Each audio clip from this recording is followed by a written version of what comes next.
노화로 인해서 난청이 많이 오거든요. 여러 가지 종류의 난청이 있지만은 갑작스럽게 오는 난청은 본인도 알아요. 눈을 떠보니까 한쪽 귀가 안 들리다든지 돌발성 난청, 아니면 시끄러운 소리, 소음을 너무나 많이 들어서 잘 못 듣는 건 자기도 아는데, 서서히 오는 노화성 난청의 경우에는 자기는 잘 모를 수가 있어요. 쉽게 알 수 있는 방법은 목소리가 커져요. 남의 얘기를 잘 못 듣기 때문에 자기의 목소리가 커지는 겁니다. 노인성 난청이 오면 가장 큰 문제가 앞에 자음을 구별을 못해요. 모음은 잘 들어도. 가나, 다라, 마바, 사, 아 하면 뒤에 아자는 다 듣는데 기역인지 니은인지 디귿인지 리을인지를 구별을 못하는 거예요. 그래서 다 하게 듣는 거예요. 그러니까 같은 소리를 들어도 소리는 듣는데 무슨 말인지 모르는 거죠. 변별도가 떨어지는 거예요. 첫째는 인지장애. 대화가 잘 안 됩니다. 대화가 안 돼요. 일방적으로만 얘기하게 되거든요. 가족 간의 소통이나 그것이 문제가 되고, 그것을 오래되면은 생각하는 능력이 점점 떨어져요. 그래서 요새 연구 결과에 보면은 정상 청력을 가진 사람과 난청에 있는 사람과를 비교해 봤을 때 난청에 있는 사람이 치매가 5배 이상 많이 온다. 거꾸로 치매의 가장 큰 원인 중에 1번, 넘버원이 난청입니다. 둘째는 사실은 나이가 먹었을 때 여러 가지 질환이 많이 오지만은 가장 위험한 것 중에 하나가 낙상이에요. 넘어지는 거예요. 정상적인 청력을 가진 사람보다도 청력이 조금이라도 떨어져 있는 사람은 한 3배 이상의 낙상의 위험도가 높아져요. 잘 못 들으면 첫째, 주의 집중이 잘 안 돼요. 그리고 자기 주변에서 일어나는 여러 가지 위험적인 요소에 대처를 못하고, 또 하나는 동작 같은 것이 둔해지기 때문에 균형 감각이 떨어짐으로 인해서 낙상이 많아집니다. 낙상을 하면 골절이 그냥 되거든요. 나이가 많으신 분들은. 그렇기 때문에 난청은 적극적으로 우리가 치료를 해야 될, 적극적으로 교정을 해야 될 그런 질환 중에 하나예요. 안 들린다 보청기가 아니라 안 들리면 안 들리는 원인을 알아야 되는 거예요. 의료기관에 와서 고막이 정상인지, 고막 안에 무슨 염증이 있는지, 고막이 없는지 수술적으로 치료를 해서 청력을 회복시킬 수 있는 문제인지 없는 문제인지를 확인을 해야 되는 거예요.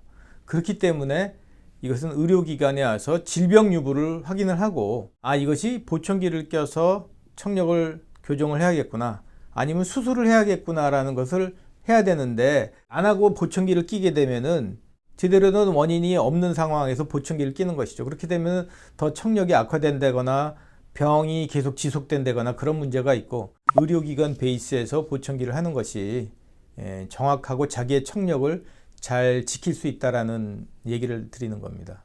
자신의 청력에 맞게 그것을 정상적인 청력으로 교정해 준다. 교정의 개념입니다. 그러니까 안경도 시력을 교정해 주듯이 청력도 오른쪽 청력, 왼쪽 청력이 또 틀릴 수도 있거든요. 그 틀린 정도에 맞게 정상 청력 내로 교정시켜 주는 거. 그것이 이제 보청기를 착용하는 원리가 되겠죠. 첫째는 정확한 청력 검사와 거기에 맞는 정확한 피팅이 필요해요. 피팅. 어저께 안 들렸다고 해서 오늘 보청기를 쓰는 게 아니에요. 상당 시간 점차적으로 못 들었어요. 어느 정도 기간이 있었다는 거죠. 역설적으로 얘기하면은 못 듣는 것에 익숙해져 있어요. 지금 60점으로 못 듣고 있는데 단번에 90점으로 못 듣게, 잘 듣게 올려주면은 그거 자체가 불편해요. 그래서 점진적인 조절이 필요한 거예요. 끼면 잘 들린다가 아니라 60점인데 70점으로 올려주고, 다음 주에는 75점, 또 3주 후에는 80점, 이런 식으로 점차적인 적응이 필요하거든요. 그런데 대부분의 사람들은 끼워보고 잘 들려 안 들려 끝. 힘들게 구입해갖고 안 들려 책상 속에 넣어놓고 안 써버려요. 보청기는 그냥 기계가 아니라 작은 컴퓨터입니다.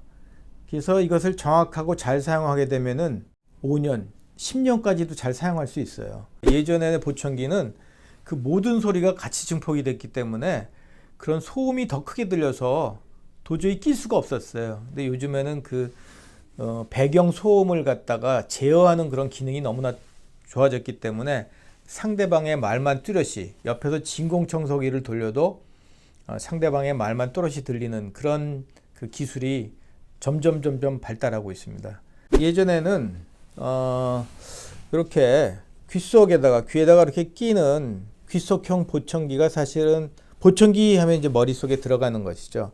근데 이렇게 귀속형 보청기를 끼게 되다 보니까 이 딱딱한 보청기가 귀 속으로 들어감으로 인해서 첫째는 귀 근처의 피부에 이제 통증이 올 수 있고, 두 번째는 귓구멍 자체가 막히니까 폐색감이 옵니다. 그렇게 되면 첫째는 울리고, 둘째는 음식을 씹을 때, 음식 삼킬 때 이런 것이 귀 속에서 버석버석 소리가 나는 그런 불편함이 많았어요. 그래서 요새는 이런 귀속형 보청기보다는 보다 더 간편하게 이렇게 귀 거리지만은 거의 보이지 않는, 예전에는 컸지 않습니까? 요즘에는 뭐 다 이어폰 끼고 다 뭐 블루투스 끼고 다니기 때문에 이렇게 귀에다가 살짝 걸게 되는 얇은 보이지 않는 투명한 이런 귀걸이형 보청기가 많이 나오고 상당히 편리하고, 귀에다 끼는 보청기는 이것이 적응하기 위해서는 수개월이 걸렸어요. 근데 이것은 그 자리에서 즉석에서 끼고도 아무런 불편 없이 잘 들을 수 있는 편리성도 있고 착용감이 너무 자연스럽습니다.